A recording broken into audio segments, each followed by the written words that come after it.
We begin here in Japan, where the Prime Minister has extended and expanded the coronavirus state of emergency just months before the Olympic cauldron is set to be lit. Tokyo, Osaka, and 4 other prefectures will take antivirus measures in an effort to spread the spread of variants and ease the strain on hospitals. In Osaka, we need more time to improve what is a critical situation concerning hospital beds, as variants known to be more contagious continue to spread. The current declaration covers Tokyo, Osaka, Hyogo, and Kyoto and will now go until the end of the month. Suga is adding 2 more prefectures to the list. Aichi and Fukuoka have also seen infections surge. Now, Osaka remains the largest hotspot. Daily tallies are declining, but are still above 1,000, and a record 50 deaths were reported on Friday. The new measures target risky behavior. Governors in affected areas are calling on bars and restaurants that serve alcohol or offer karaoke to close. Other eateries are asked to shut at 8 p.m. Other measures are actually being relaxed. Shopping malls and department stores have been closed except for daily essentials. Governors can now allow those businesses to reopen with shortened hours to alleviate the impact on the economy. Sports events will now be allowed to have spectators, but crowds will be capped at 5,000. Suga addressed growing concerns from the public about Japan's ability to host the Tokyo Olympics and Paralympics, now fast approaching. We are considering strict antivirus measures, such as testing Olympic athletes for the coronavirus every day.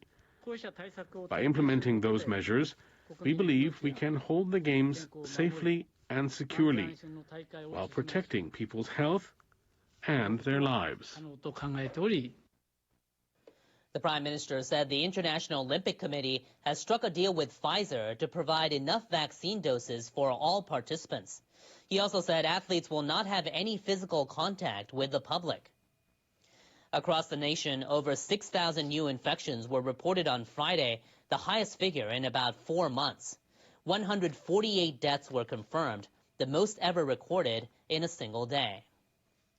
The World Athletics chief has promised to help keep the Summer Games on track in the face of the coronavirus. Sebastian Coe met Tokyo Governor Koike Yuriko just before the capital's state of emergency was extended until the end of May. Coe says he understands some people are worried.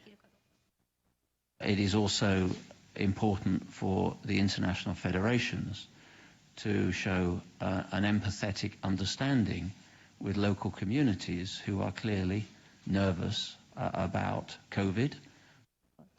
Koike says she appreciates strong international support for a successful Games.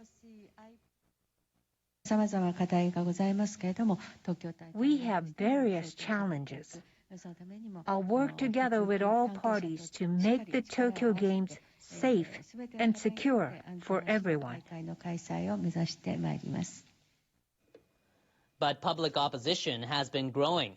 An online petition calling for the Olympics and Paralympics to be shelved had topped 200,000 names as of Friday afternoon. The torch relay has been canceled on public roads in some areas. IOC President Thomas Bach was due to visit Japan as the flame passes through Hiroshima later this month. But sources tell NHK the trip won't likely happen due to the longer state of emergency.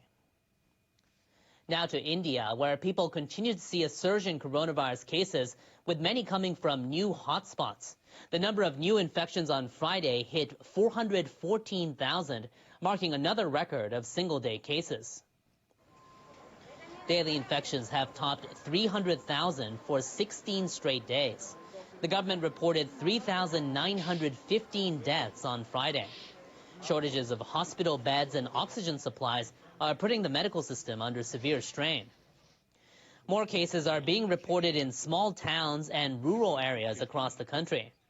Experts say India's overwhelmed medical infrastructure is contributing to the spread of the virus from overcrowded cities to remote villages. The government has so far avoided a nationwide lockdown due to concerns over the economy, but calls are rising for stricter measures to curb infections.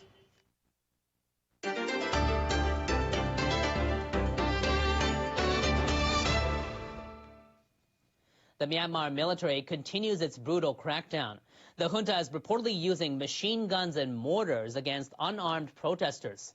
A local NGO estimates more than 770 people have been killed since the coup on February 1st. NHK World's Sahataya Kraikuntot spoke with a deserter who shared a rare insight into the military. Heitha was a major in a frontline unit fighting armed ethnic groups.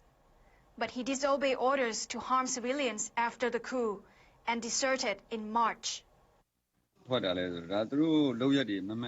Their wrongdoing is getting worse. It was a coincidence that I also didn't want to stay any longer. And things were happening in the country.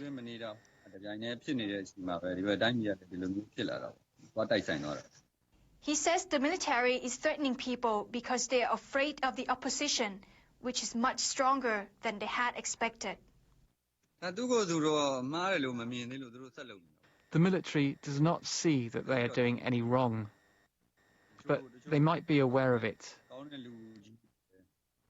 Some good officers among them will see it, but they can't complain due to military rules.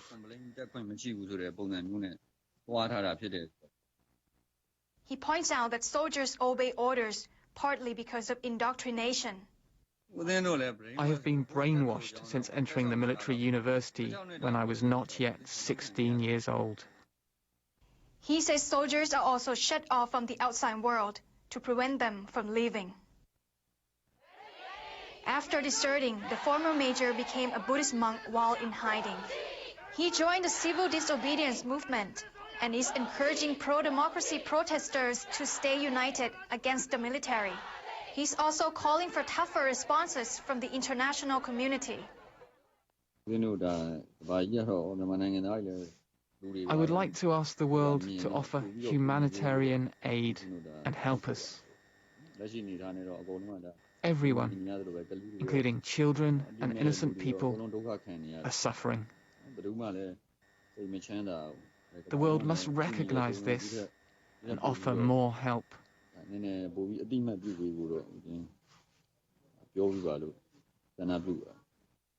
Heitha is at a point of no return.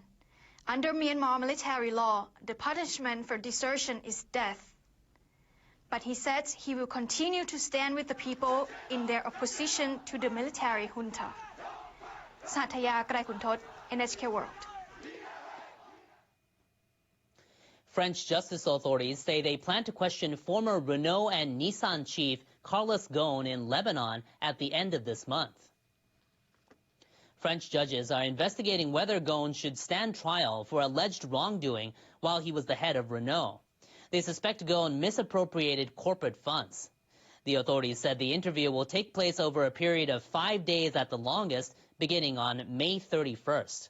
It was initially scheduled for January, but was postponed due to the coronavirus pandemic.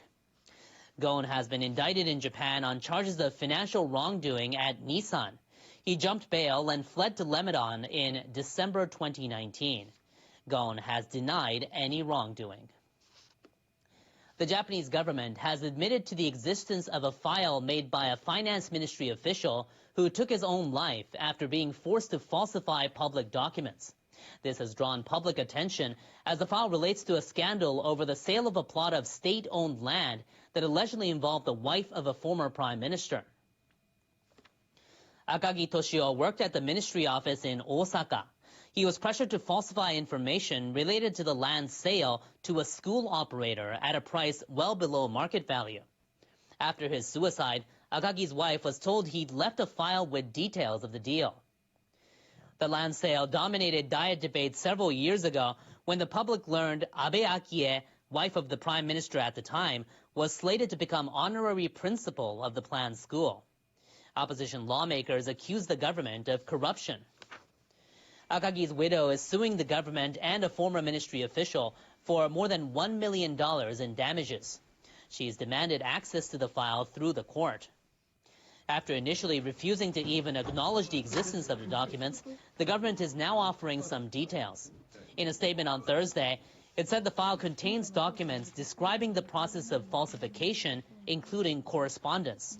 It said it would disclose relevant documents after removing any irrelevant personal information. Akagi's widow says this is a big step forward, but she wants more. My husband left the file after enduring so much suffering. Making it was painful, but in the end he told me he was glad to do it. I want the government to disclose every detail as my husband would have wanted. Please don't abandon my husband again. The government says it'll present the file in court next month. In other news, police near Tokyo have faced the unusual task of searching for a 3.5-meter-long python that slipped out of its owner's apartment. About 10 officers patrolled woods and other spots on Friday in Yokohama, hoping to catch the fugitive pet. The 10-kilogram snake was reported missing after its owner got back from work on Thursday night. He told police he left a window open to let in air. Such a big snake is really scary. I hope it's found soon. The species is native to Southeast Asia. They're not venomous, but squeeze their prey to death. Next, in world weather, some strong thunderstorms are expected to hit the central United States over the weekend. Our meteorologist Jonathan Oh explains the forecast in our world weather report. Hello, it's been a pretty busy week for the eastern and southern areas of the United States dealing with severe thunderstorms, and the story is not quite over in terms of the central plains where we're expecting some strong thunderstorms as we head into the weekend. We're seeing another area of storms trying to roll toward the east, and so places like D.C. northward may be dealing with some rain and thunderstorms as we go through Friday. But then we have a system developing back toward the west, and this is going to drop out of the Rockies and down toward the south with a lot of warm air surging in from another low, and that combination is where we're seeing the greatest concern when it comes to strong to possibly even severe thunderstorms for Saturday and into Sunday. So be on the lookout for that. This is Saturday's forecast. Denver at 19. Look at the warm colors here, the yellow-orange coloration, meaning that warm air surging in from the south into Oklahoma City with a high of 28, but rain and thunderstorms possible even as far north as Chicago as we go into the weekend. Meanwhile, we saw some rain rolling through the Pacific side of Japan because of a stationary front, the rainy season front, and kind of triggering some of those wet weather patterns taking place. It's going to move back down to the south, but up toward the north, a couple areas of low pressure will roll through the northern portions of Japan. So we're looking at a wet forecast and cooler weather behind those low pressure systems because Sapporo going from 21 on Saturday to the teens as we're going to Sunday and Monday. Tokyo, however, will be in the mid to upper 20s for the next few days.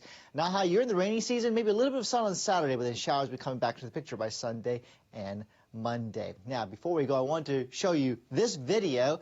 This is located over in Aomori Prefecture, the northern portions of Japan, where the Hirosaki Apple Flower Festival started Wednesday, attracting people.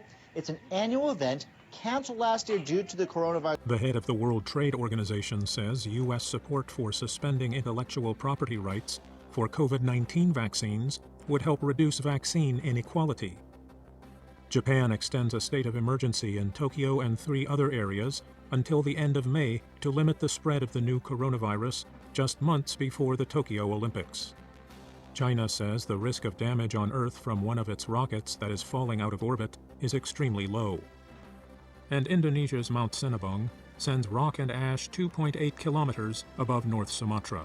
Residents of a poor Rio de Janeiro neighborhood have been protesting outside a police headquarters, demanding justice for the victims of a raid on Thursday in which 25 people were killed, including 1 police officer. Further clashes have taken place in Jerusalem over the planned eviction of Palestinian families in the latest flare-up of violence in the region.